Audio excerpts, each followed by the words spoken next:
araw. Ang araw-araw magpupuri ang ating gagawing lesson ngayon sa keyboard. Ito ay kanta ng Pussycat. Isang song siya. Pero yung gagayain nating version is yung live. Okay, let's go.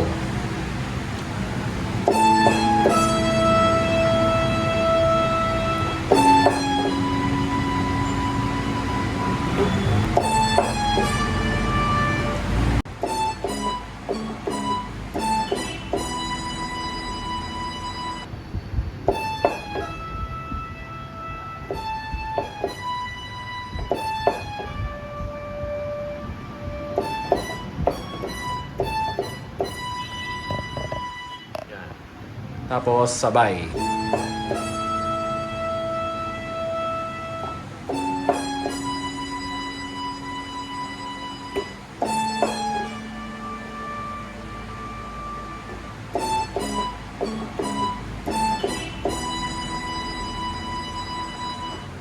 Keyboard, pure keyboard lang. Verse na pala, sa verse. Pure keyboard lang. Ito. Yan, A. C sharp minor. Tapos D. Tapos A ulit. Pero may bagsak na A mabilis. Passing chord. Yun. E. A7. Sarap talaga magpuri sa inyong Panginoon. Yun. Next.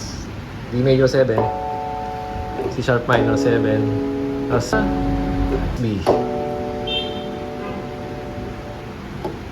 E. Pero may brass sa part na yan, yung ganitong tunog. I-layer ko na lang. Layer. Dita. Yan. Pero ang chord mo ay E dito. Pero ito, ang ano mo dito, D second inversion. Dito sa kanan. Sarap talaga magpuri sa iyong Panginoon. Ihang titinda, yun na nadarama. Ayan, gagawin mo bilis. Walang dahilan. Kasi to D, pero C7 over F. Na na na na na. F sharp minor. Ayan, dito may parang wow, wow, wow, ganon na synth. So itong synth part na to, yan, tinutang ko siya, think synth yung pinili, 42. Ikaw lang, siyang dahilan, nabisik, puno ng sigla. Yan, sa iyo ko ay aawit, parinig niyo siya. Iyo ko ay aawit, pagpuri pa sa para mo pupuri. Tapos F sharp minor. The D major 7, C sharp minor 7, F sharp, pwede rin F sharp minor 7. Tapos B minor, tapos E, A. Tapos ulit yung E, A7. Tapos ang papantay sa pag-ibig ang buhay ko. So yun, B minor, E, A lang sa part na yan. So after ng first chorus, ikaw lang ang buhay ko, F sharp minor yan.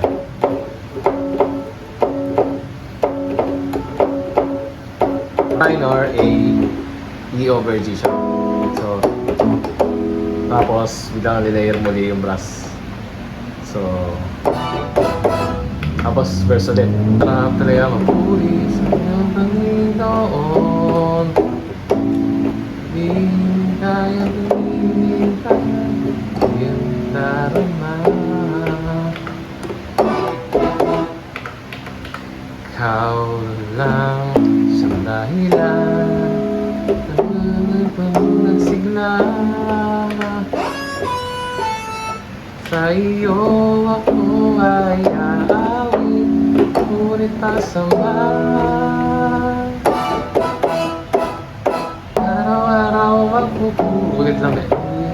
Araw-araw ako ay sasama, alam pantay sa pag-ibig mo, napapantay sa pag-ibig mo. Ang buhay ko. Ulit nun eh.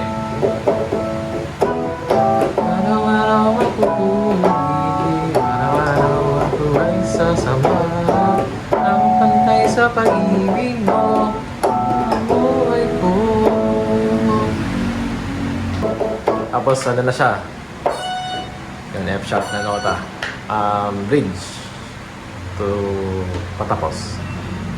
Yun, yung part na yun. May ganun tunog siya. Puro F sharp lang yun. So, papakinggan nyo. Ano, F sharp lang yun. So,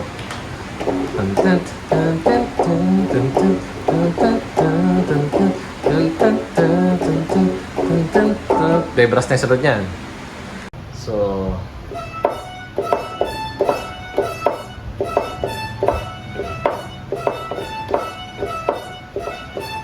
yun, ulit-ulit lang yun. Tapos, pwede mo sabayan din ng ano, kung gusto mo, dalawa. Sabay lang split yan. So,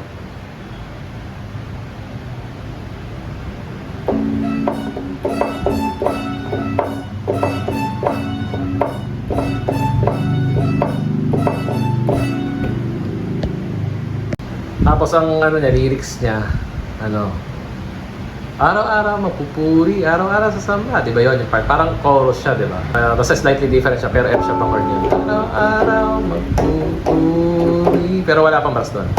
Araw sa samba. No, naka-organ. Yan, F sharp minor din, na yan, yung form na yan. Turn nung, di ba yung ten, after nun, baka muna ng piano, keyboard, gano'n. Nagpupuri, tapos sabay banatan mo ng ano, organ. Araw sa samba. Samba, tapos parang may tunog na i-piano yun. Yan, pero alam mo parang D major 7 lang siya. Pero wala lang D. Ayan. F sharp minor pa rin yan. Yan, saglit lang yan. Luwalatin ka. E minor, saka C sharp na. Tapos may next part ng beat. Ito, mag F sharp minor ka na ng keyboard. Para mapupuri. Yan, may kakaiba siyang ano, parang dissonant chord na F sharp pa rin yung chord, pero may E flat. So F sharp over E flat. Araw-araw sa samba. Tapos balik ko lang uli sa ano, ganito ulit. Napupuri, tapos walatin ka. Tatlong beses, may drum roll, tapos pending. Pwede na A layer na lang. F yun, tapos F minor. Yun na, doon na siya natapos. Tutugtog yun na ng medyo malapit dun sa original. Ayan lang, maraming salamat. Ayan, sa pagsubaybay. Ito po yung song na araw-araw napupuri. Ayan, see you sa next song, next tutorial or cover. Peace.